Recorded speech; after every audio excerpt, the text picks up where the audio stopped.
I'm Jake Miller from the Educational Duct Tape Podcast, a part of the Education Podcast Network, just like the show you're listening to now. Shows on the network are individually owned, and opinions expressed may not reflect those of others. Find other interesting education podcasts at edupodcastnetwork.com.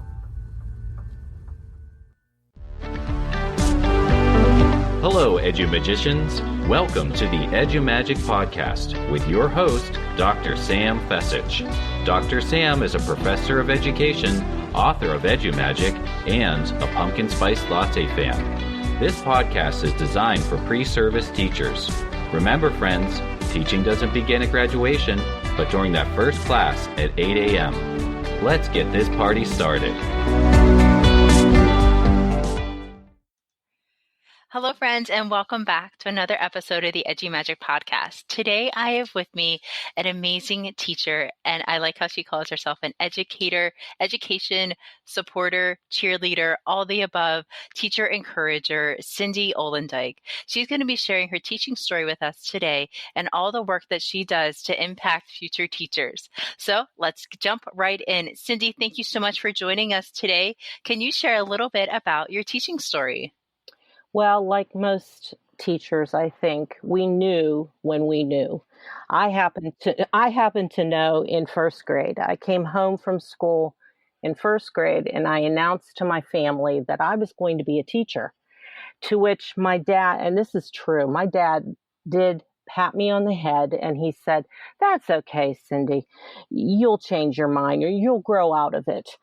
And I thought, okay, well, that didn't change. I got to ninth grade, and I've always loved science, and we were doing earth and space sciences. So I came home and I said, and by the way, I'm going to major in earth and space sciences. And again, my dad said, well, a lot of people change their minds. So just, keep that in mind. Well, I am pleased to tell you that I had a career, 35 years, teaching science, most of which was earth and space science. And I did it in the school district, Peters Township School District, starting at the high school level, then moved to the middle school level with a curriculum switch. But I absolutely positively loved all 35 years of teaching science. But my story doesn't end there.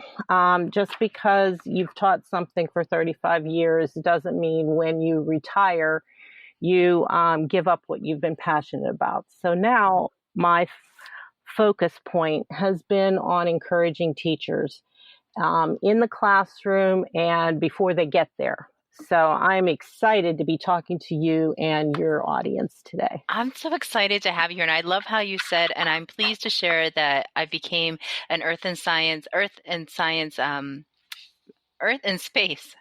science teacher. And we're so pleased to have you impacting the world of education through the work that you've done at Peters Township and beyond. So like you said, not only have you had 35 great years in education, but you're also giving back to the education community by preparing and working with future teachers. And that is commendable. Can you share a little bit about that? That basically started when I started mentoring pre-service teachers as part of NSTOY PA, their TEACH program. Now, NSTOY PA is the National State Teachers of the Year group, Pennsylvania chapter. I happened to be a finalist for Pennsylvania Teacher of the Year in 2006. And thank you. That's something I'm very proud of, and I'm very proud of all the people that are in that organization. We strive to encourage teachers, to uplift, to celebrate, and to pass on our passion to the next generation. So there is a program within NSTOY PA known as TEACH, Training to Educate, Achieve, and Collaborate with Heart. And we've done a series of mentor programs and what we call TEACH mini conferences. When there was a governor's school, as you may or may not be aware of, for education, at Millersville University, I also did several years presenting breakout sessions for them. I've mentored science teachers online in the new Teacher Center organization that's mostly an online grouping. Presented to student education organizations and conferences on the campuses of Slippery Rock University, Indiana University of Pennsylvania, Millersville, and Penn State University, University Park campus. One of my favorite things was to write a grant and to organize ESET 2 Central Pennsylvania, which stands for Elevating and Celebrating Effective Teaching and Teachers. It was a conference for teachers and for pre-service teachers on the campus of Lebanon Valley College in Annville. So I absolutely love the excitement of working with these kids because they are just so excited in the anticipation of having their own classroom, and that's what I would love to support. I totally agree. Working with future teachers is unlike any other audience I've worked with. Their excitement, their energy to just impact the world is contagious. And it's just so wonderful to be in the same room of passionate educators, whether they're studying to be teachers, new teachers, or veteran educators. It just having that excitement and that space to share, learn, lead, and grow is incredible. And thank you so much for providing lots of opportunities for our future teachers to go in and learn from amazing teachers like yourself. Our students deserve the best.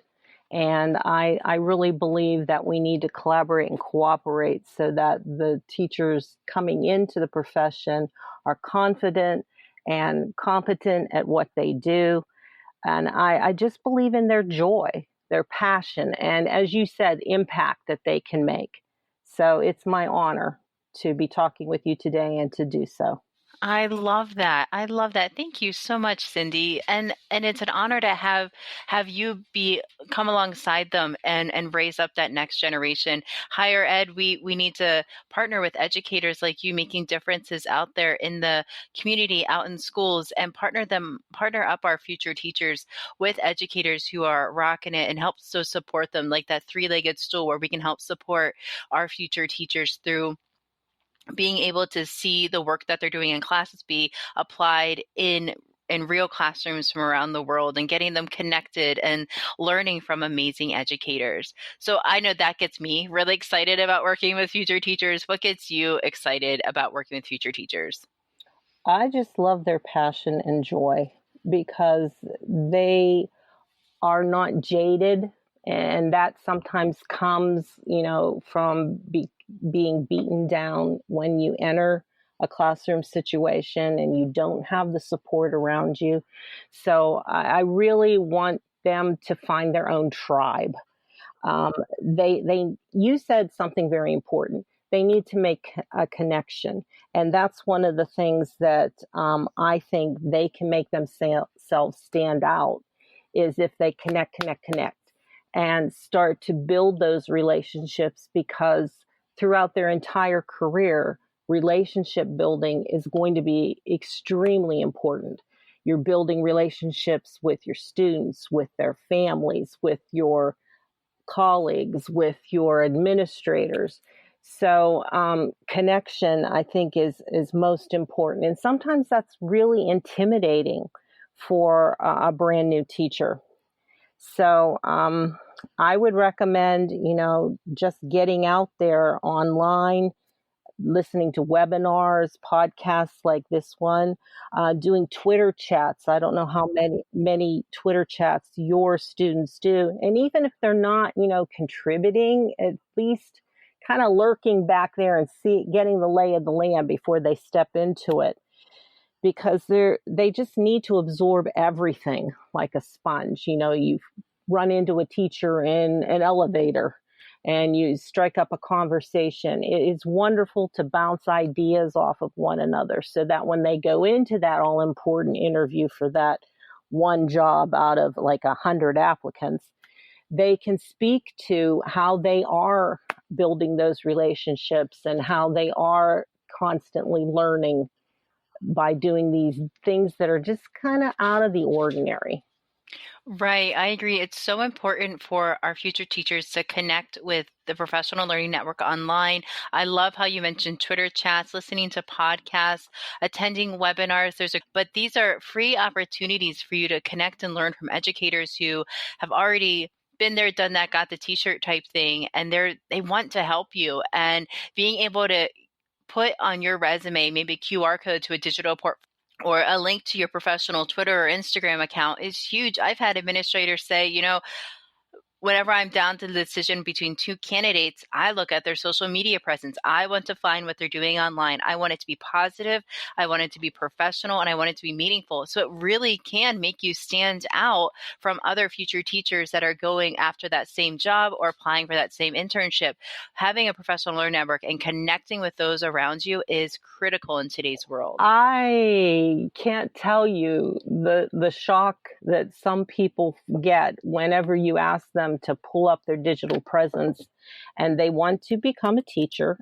And there are certain moral standards that you need to portray.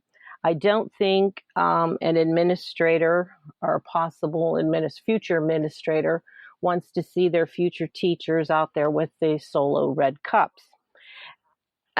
So if you're going to have a digital presence, you need a professional digital presence that is separate from your personal presence. And I think that's a big eye opener just to future educators that, once it's out there on the web, it's out there. And there's really no getting it back. So be very careful about the presence that you project out there on the web. I agree 100%. Besides being a connected educator and building that professional learning network throughout Twitter and Instagram and spreading those little breadcrumbs of awesomeness throughout the internet, what other advice do you have for future educators out there listening today? I really think you need to keep learning. Wait. Are you trying to tell me that learning I don't have to stop learning after I get my diploma? Are you serious? There is no age limit on that. You're so right. That. That's all right. That's a struggle I have because people look at me and my age and they say, "Well, of course you don't understand what's going on right now." I say, "Excuse me? I think I could run circles around you. Give me a topic." And then they're totally shocked. So that goes the same for the pre-service teachers. Keep learning. I joined organizations while I was still in college that would support my major. So since I was a science major, I was part of the National Science Teachers Association. And they have NSTA reports quarterly, which is like a little newspaper, but it gives you lots of opportunities of what you can attend. And a lot of it's for free over the summer or during the school year. There's lots of opportunities to get free stuff for your classroom. So, I would make it a point to sit down with that newspaper every quarter and circle what I wanted to look into or what I wanted to send away for my classroom and start building those things that you're going to pull out of your bag of tricks, so to speak, when you're in the classroom. But look for opportunities, look for possibilities. Just because you're a pre-service teacher, you're an educator. And you need to look at it as such that you can do these things. I belong to the National Network of State Teachers of the Year. That's the national organization of which NSTOY PA is a state chapter. And every year we have a conference. The conference is open to all, and I mean all. Last year we were in Florida, and during one of the keynote sessions, we got into some discussions, and it was discovered that there was a gentleman there who is a pre-service teacher. And he was asked by the host, "Why did you decide to come to this?" And I thought his response was wonderful. It was, "I want to become you someday. And I figured that you are the best people to learn from. So I am just going to absorb everything that you tell me and take it back to my college classes. So if there's some kind of a national conference going on, I would encourage your students to look into it. Yes, I love it. I love it. So I'm going to put a link to where people can learn more about the TEACH program and the National State Teacher of the Year Pennsylvania TEACH program. And then I'll also put a link to the National State Teacher of the Year website so people can find more information about all those resources that you shared. What else are you doing? I mean, not like that's not enough, Cindy, because truly that's amazing. But what else are you doing to impact educators? I am part of PTAC, Pennsylvania Teachers Advisory Committee, and it is comprised of teachers throughout the state of Pennsylvania who have been recognized in one fashion or another. Either they're a State Teacher of the Year finalist, they've gotten national board certification, they've been chosen for various things in their content area, but they need to show that they've been recognized for their teaching ability. And we get together to basically be at the table. I mean, how often do you know that all these policy decisions are made and there is not one teacher in the room who's been asked about it?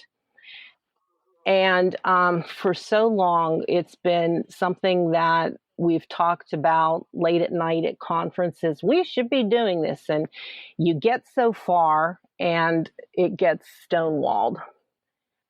Well, there is a program your kids may find out about called Teach to Lead. It's from the U.S. Department of Education. And I was fortunate enough to write a grant to attend one of those in Washington, D.C. And I took along a team. I had to assemble a team. And our team, and we just started talking about how we could get teachers to the table. And we made so much ruckus that Arnie Duncan, I'm not even kidding you, we were like cheering and we're like writing this stuff down and making all these charts. Arnie Duncan from the Department of Ed came over and sat down with us and started saying, okay, what's going on here? And we started to lay out how we envision teachers being brought to the table on policy issues and curriculum issues. So if you're not a policy wonk, you can greatly impact what is being taught in the classroom. So I am excited to say that it has launched and it is up and running. Wow, I don't even know where to go from there. I love how it became from a grassroots initiative and is now out there for people to learn from and to grow with. So thank you for sharing that teacher advisory committee with my listeners. I think that's going to show them that, and it shows them that learning never stops and you can always impact education. Now, Cindy, I know I'm going to have listeners that want to connect with you. What is the best way for them to get in touch with you? You're on Twitter. My Twitter handle is @Ollendyke57. So you can look me up there and follow, we'll get you connected with many of the people from the National Network of State Teachers of the Year are on there and have Twitter chats. So that would be a really good way to start making some connections. Teachers leading. Great. Excellent. I'll make sure I put that in the show notes too. Cindy, thank you so much for your time today. It has been awesome chatting with you, and I hope you have a lovely day. Thank you so much. You take care now. Thanks again, and good luck, guys.